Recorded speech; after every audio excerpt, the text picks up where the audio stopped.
Rachel is in her room getting ready for a date with her boyfriend. He should be here in half an hour.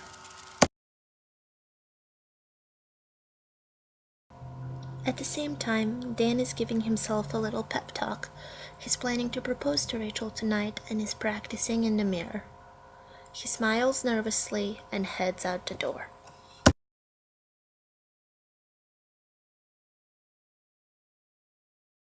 As he's walking up to the door, he realizes he forgot to buy flowers. He looks around and picks up a flower growing in Rachel's garden. Dan is nervous and excited, and he doesn't hear rustling in the bushes behind him. There is a hungry zombie who is slowly lurking towards Dan, but as Dan is reluctant to knock on the door and very excited and nervous, he doesn't notice any sounds behind him. Zombie grabs onto Dan's back and takes a big bite. Startled and in pain, Dan panics and tries to push the zombie away from him. After some fighting, he succeeds. Unfortunately, he notices a bite on his back. He's starting to feel very dizzy and disoriented. Dan feels himself faint, and then, just as if there is some strange force taking over him, he gets up and starts moving away from the house. All he can think about is getting away from Rachel, from the house, and running away into the woods. He disappears in the distance, leaving the ring behind. At the same time, Rachel is in the house, wondering why Dan has not shown up yet. She goes outside to check on him and finds a strange scene. There is a torn up flower, a ring that she hasn't seen before, and Dan's glasses. She looks from side to side, trying to see if he's around, but she can't see anything. Meanwhile, Dan is still stumbling towards the forest, just walking aimlessly as he feels his strength going away. Rachel is looking for him. She went to the woods to try and see if there are any signs, where she finds a terrifying clue. Dan is nearby, slumped over a tree, looking terribly injured, and Rachel is unsure if he's even alive. She checks his injuries and tries to see if he is moving.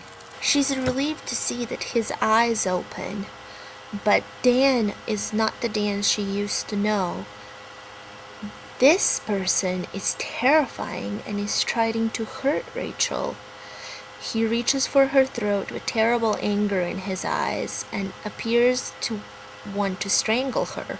Rachel tears away from his grip and runs out of the woods as fast as she can.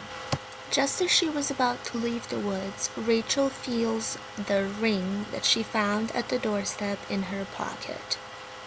She wonders if Dan tried to propose to her and can't bring herself to leave him like that, injured and hurt in the woods.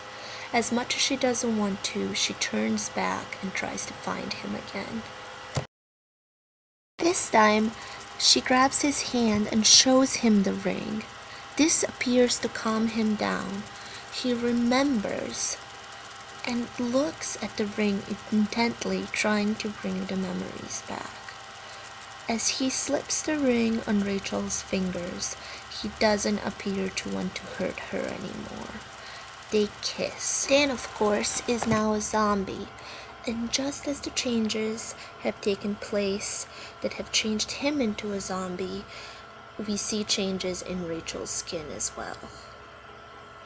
Now, with Rachel as a zombie, they walk away together. Even though the proposal was very different from the mirror practice, Rachel and Dan will get their happy ending, a one that might last quite a bit longer than a normal marriage. Even though we live in an age in which an average college student is more prepared to discuss the upcoming zombie apocalypse than they're reading for the following class, This, of course, is not a true story.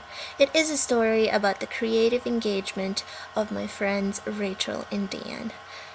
It is not only a heartwarming story about a couple who's in love, but I think we can all take a little message about the value and perseverance of love, and of course, being a little silly and keeping humor in a relationship.